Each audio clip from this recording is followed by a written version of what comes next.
Welcome to the Players 58 Radio Hour.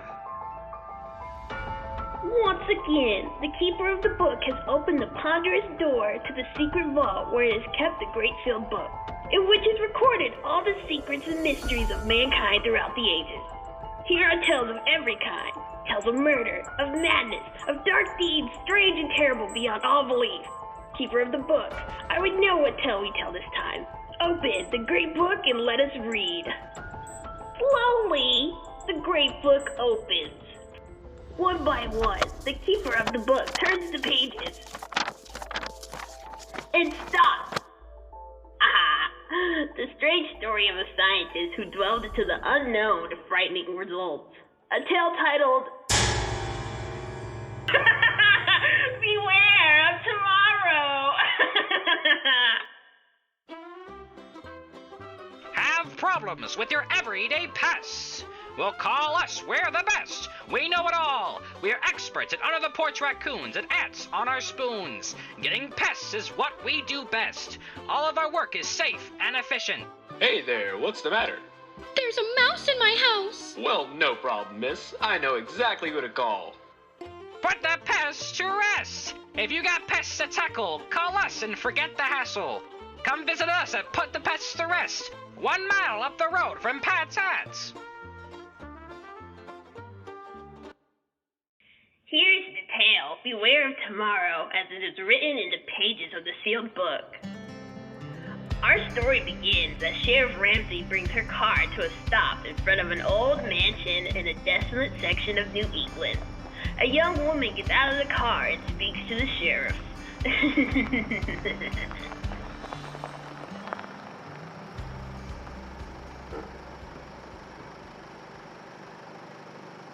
Thank you very much, Sheriff, for bringing me out here. Oh, that's quite all right, young lady. Do you know Professor Clark, the man that lives in the old mansion? Why, yes, I was Professor Clark's laboratory assistant back in college. Why? Well, there's been some talk in town of running him and that man of his, that Barton feller, right out of the county. But what has anybody got against the professor? Why, there isn't a milder man in the world. Well, maybe so.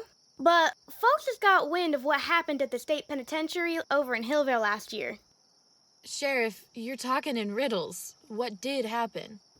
The professor went over there when they hanged Richards, that hold-up killer, and the warden gave the professor the murderer's brain. So what? Folks think he's keeping that brain in a big glass jar and making it grow. That is perfectly ridiculous. Oh, I'm not saying I ever believed it, but it'd be a good idea if the professor give folks a notion of what he's really doing in that laboratory of his, with that Barton feller, to help him, then maybe talk could die down. I understand. All right, Sheriff, I'll mention it to him. Well, then I'll be getting on.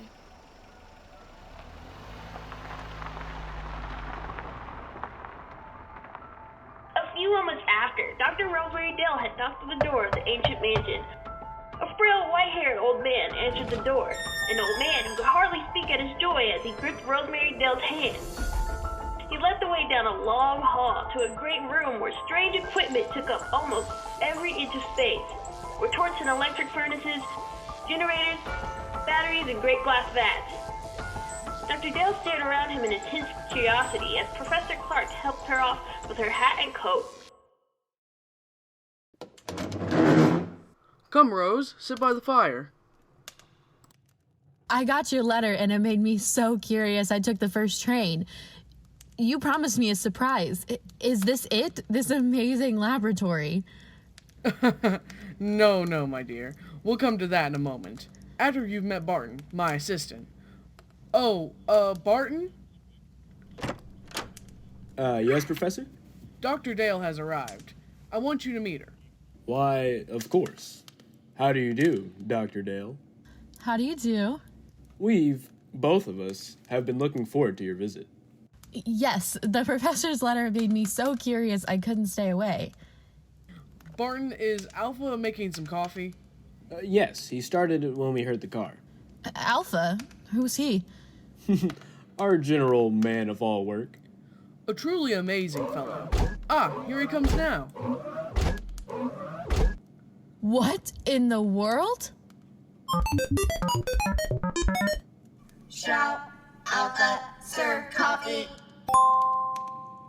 Good heavens! I said you'd be surprised, Rose. He's not human. He's a machine. A robot. Yes, my dear. An artificial man made from metal and synthetic brain tissue. A machine man, but walking and talking?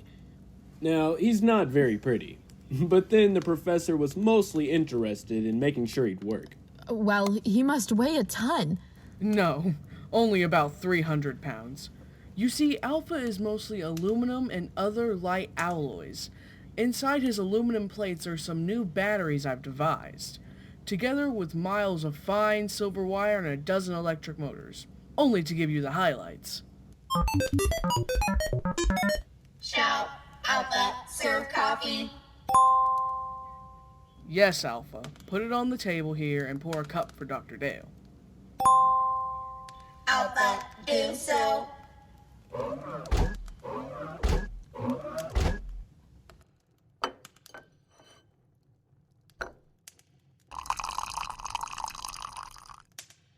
Still can't make myself believe it.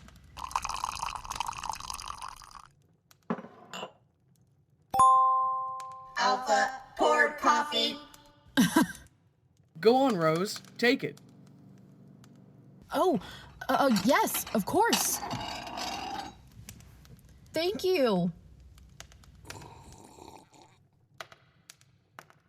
He looks clumsy, but he poured coffee as well as a man could. Yes, my dear. Alpha has capabilities you'd never suspect when you look at him. We won't need you anymore tonight, Alpha. You can go back to your room now. Alpha goes. And be sure to switch off your batteries. They're going to need recharging tomorrow. Alpha understands. Oh, that was probably the most incredible thing I ever saw. You see, Rose, like any machine, he's completely inactive when his batteries have been switched off.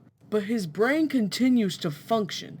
It's an artificial protoplasm that I've spent 8 years creating. It's the only thing that makes him different from any other machine. But it means Alpha can think. Think like a man. A machine that can walk and talk and think? But Alpha isn't the only surprise I have for you, Rose. He's not? No, I have another one, even more astonishing. But you'll have to wait until morning to learn what that is. Barton will show you to your room. Of course, Professor. I'll see you in the morning then. Yes, we will have a long talk tomorrow morning. Good night. Good night, Professor Clark.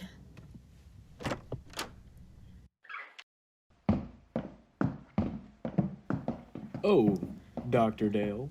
Yes, Barton? Could we talk for a minute before I show you to your room? Why, yes, of course. It occurs to me that the professor forgot to tell you why he asked you here. It was his hope that you'd stay indefinitely and help us carry forward the work we've been doing here. Stay indefinitely? Why, I have my own work. Now, don't say no just yet. Just think, Dr. Dale. Alpha is stronger and more rugged than a man. He needs no rest, no food. Yet he can do the work of 3 men. He can plow, reap, run machinery. Think how much drudgery a million like him could lift from mankind's shoulders. Yes, that's true. And already, Alpha is technically old-fashioned. Professor Clark has blueprints for a new machine man as superior to Alpha as an aeroplane is to a bicycle. We want you to help us build them. Well, I'm certainly tempted to stay. Perhaps I could arrange it. Good. Then I'll show you to your room now if you wish. Yes, I'm very sleepy. If you'll just come this way. Her mind in a whirl of amazement, Dr. Dale retired and finally fell into an uneasy sleep. How long she had slept she did not know, when abruptly she woke with a scream ringing in her ears. Help, Rosa! Help me, please! The cry came from downstairs. Dr. Dale leaped off his bed and raced down to the lower hall. Help, Rosa! Help me, please! In the lower hall, she found Barton hammering on the heavy door of the laboratory. Barton, what's happened? Professor Clark, I heard him call for help. The door's locked. We've got to break down the door. Yes. Come, put your shoulder beside mine. Yes. Are you ready? Ready. Then shove. Once again. All right, once more. There. Professor Clark, where are you? Professor Clark! He's not here. Yes, he's here, lying on the floor beside the window. He's been murdered. It was Alpha. It must have been. No one else could have done it. Where is Alpha? The window. It's open. He went out that way. We've got to go after him.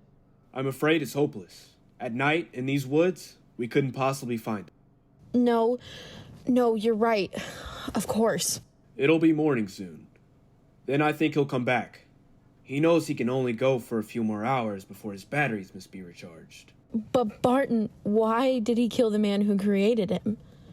The professor has been thinking of destroying Alpha because he's now technically out of date. Perhaps that's the reason Alpha killed him. Poor Professor Clark. We'll have to notify the police. There's only the sheriff. In any case, I think we should wait until morning, and then report the professor's death as an accident. An accident? Yes. If the authorities learn the truth, our research may be stopped. And when Professor Clark has achieved so much, can we let it go for nothing? Why, no. No, of course not. Dr. Dale, we must continue his work for him. Yes, that's what he would have wanted. Then you'll help me continue it? You'll stay? Yes. Yes, I'll stay. Is your man lacking humanity? Is a good shave what you crave? Tell him to stop playing hooky and give that hair a looky. It's about time he shaves. No one's safe with a wolfman on the loose. To fix him up, you need to shave that back up. Time to get that back hair off and your good look on. Wolfman Blades!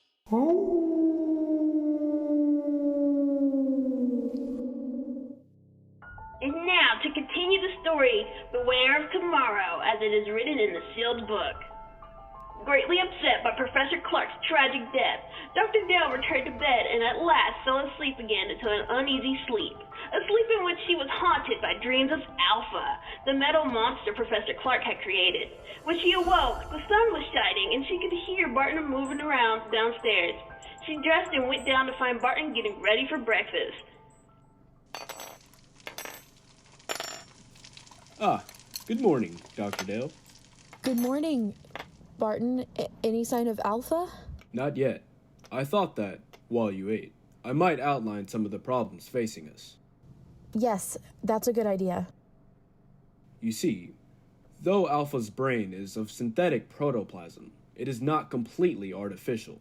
I was wondering about that. Sheriff Ramsey mentioned that the professor had secured a human brain from an executed killer, yes. The professor found that to give life to his artificial brain tissue, it was necessary to add a small amount of tissue from a real brain. I see. The real tissue gives life to the rest. Of course. Yes, but in this instance, it may have tainted Alpha's brain with the murderous impulse of a killer. Oh, that sounds perfectly plausible. So our first problem will be to obtain untainted brain cells to blend with the artificial tissues we will make according to the professor's formula. Well, that should be no trouble. I can get whatever we need through the research laboratories in which I'm connected. Then that solves our worst problem. The rest will be matters of detail. Fortunately, there is enough equipment here to build a dozen or so robots. Like Alpha, you mean? No, indeed. The far more advanced type Professor Clark was perfecting. Oh, if you've finished your breakfast, I have something to show you. Yeah, I'm through. I don't feel much like eating after last night. Then come with me to the laboratory, and I'll show you the second surprise that Professor Clark had in store for you.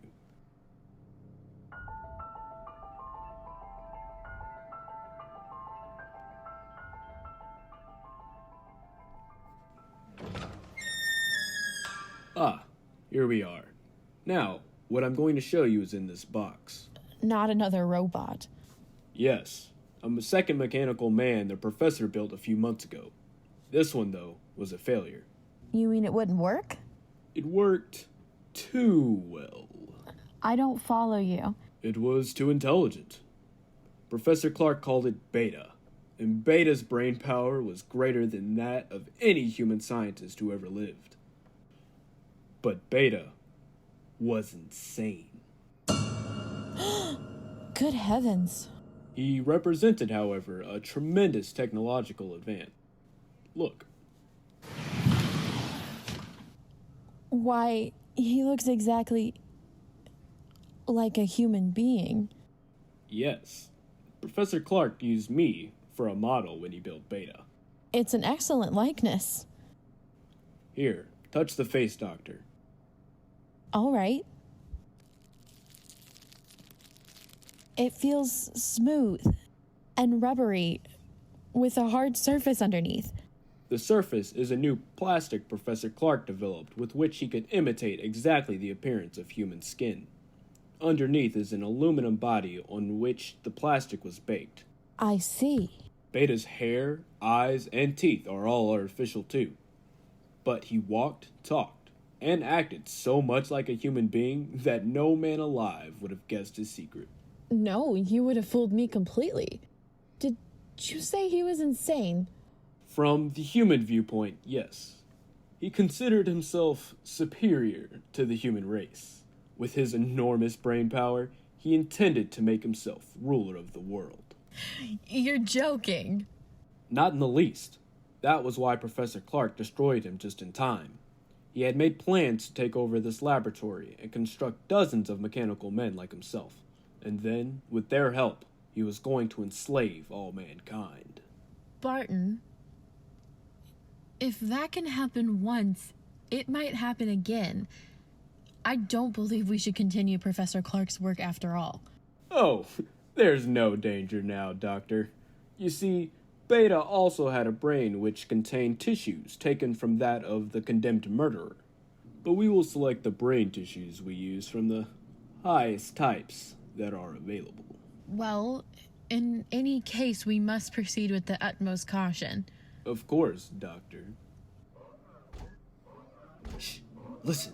Someone's come in the house. It's Alpha. He's come back. Alpha? We need a weapon, Barton. No, I can control him. Alpha? Alpha, come here. Alpha comes.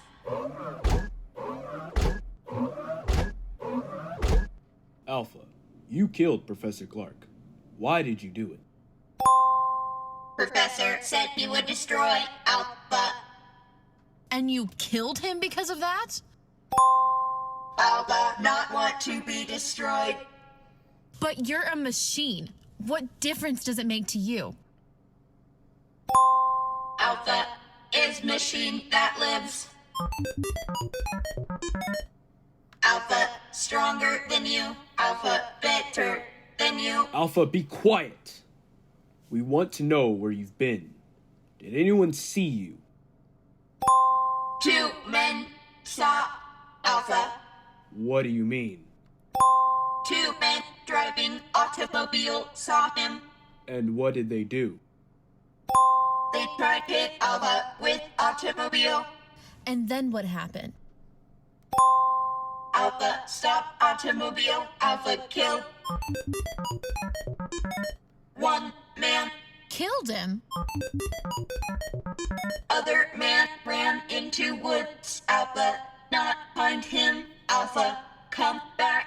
We can't keep this a secret. No matter what happens, we must notify the authorities at once. Wait, let me think. We can't... The bell. Someone's at the door. I'll see who it is. You stay here. But what about Alpha? I'll switch off his batteries, and then he can't move. There. And now I'll see who's at the door.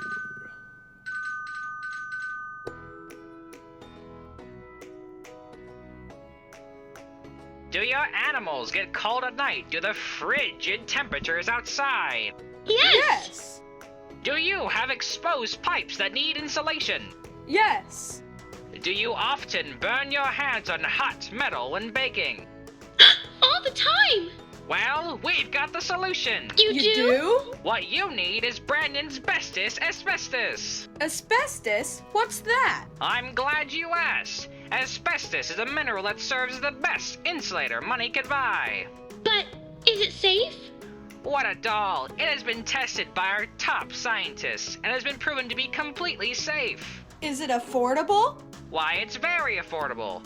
Our spray cans come at just $2 a can, and our insulation and roofing are some of the most reasonably priced on the market. Finally, the cows won't freeze with Brandon's bestest asbestos. And ladies, if you call now, you can get a pair of our specially crafted oven mitts for free. Wow! The whole family's happy with Brandon's bestest asbestos.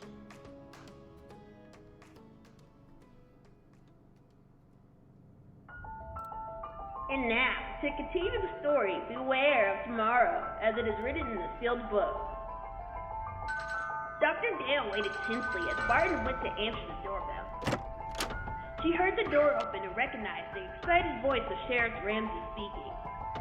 Then, a moment later, Barton came back into the laboratory, followed by the sheriff who held a revolver in her hand. But Sheriff, if you'd only let me explain. Never mind that. You're coming with me, both of you. That professor, too. Where is he? Professor Clark is dead, Sheriff. Dead? He was killed last night when an experiment he was engaged in went wrong. An experiment, eh? And I suppose it was an experiment that crushed the life out of Jed Thomason an hour ago down the road and scared friend Jennings so bad that all he could do was jabber about monsters. It's true. The thing that killed the professor and Thompson is an experiment. It's standing there, behind you. Behind me? A man made out of machinery. Don't be alarmed, Sheriff. It's perfectly harmless now. It is a machine man which Professor Clark built. Unfortunately, it got out of control. I don't believe it. I don't blame you, Sheriff, but it's the truth.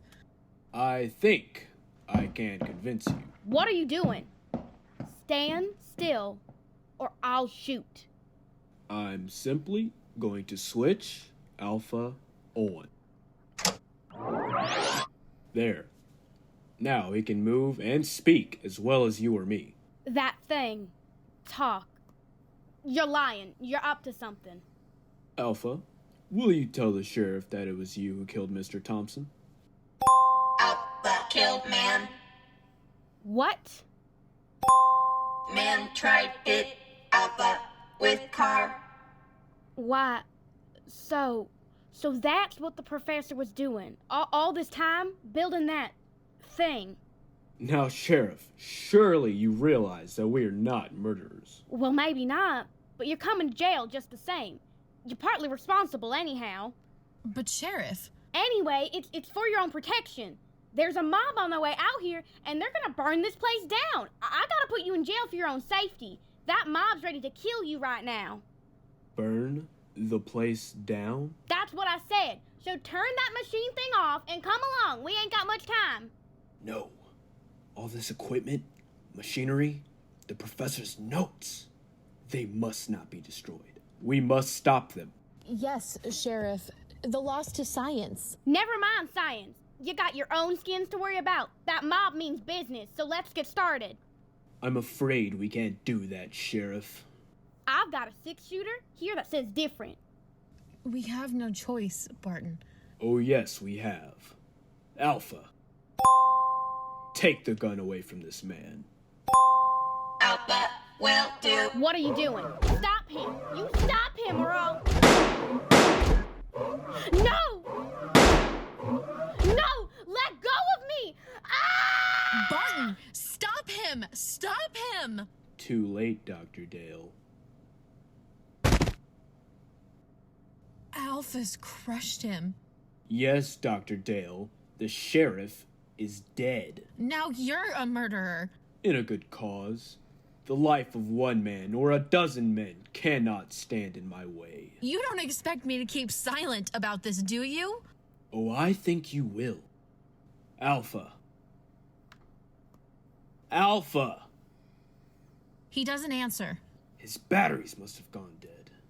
The last burst of energy must have drained him dry. But it makes no difference. I think it does. There. See this? Sheriff Ramsey's revolver with 3 bullets still in it. Put your hands up. I must explain something to you, Doctor. You can talk, but if you move, I'll shoot. I only want to say that nothing is going to interfere with my plan to build more of the improved form of robot that Professor Clark perfected before his death. Robots who look and act so much like men, no one can detect them. They'll never be built. I intend to destroy all of Professor Clark's notes. Oh, they will be built. By me. I shall build 10, 100, 1,000. Then I shall lead them, with their superior intelligence, to the mastery of the world. You're mad. Of course, I should have guessed it. No, Doctor. That's not the answer. I shall tell you the truth. And then you must die. Stand still, or I'll kill you. You remember last night when the professor said he had another surprise for you. An even greater surprise than Alpha. Yes? That surprise, Doctor, was Beta, the second robot. So perfect it looked like a man, but so intelligent that human beings were as children in comparison. But Beta was destroyed. No, Doctor. Beta was not destroyed. But you must be destroyed. Stand back! Stand back, I say! All right then, I'll shoot! And now, Doctor, your bullets are gone. You aren't even hurt. Bullets cannot harm me. That's what I'm trying to tell you. Beta, the second robot, was not destroyed. But I saw him. What you only saw was an initial attempt that failed. The real Beta still exists. You see, Doctor, I am Beta. You? Yes. I too am what you would call a mechanical man. And now, you must die. No. No! Stay away from me! Stay away!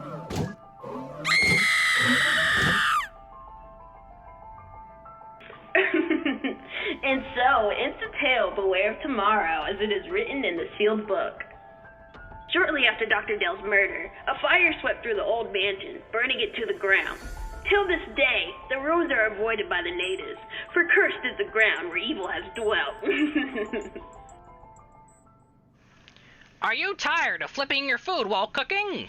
Well, should be quicker to make and look dazzling. Well, stress no more, dames. You can do it now with the Milbert Whalebone Convection Oven. This magical box will have your family dinner coming out juicier and more colorful than ever before. It's so easy to operate that your gentleman caller can operate it. Hey, honey, I made meatloaf. Aw, you sure did, hun. Milbert Whalebone. Make cooking like family.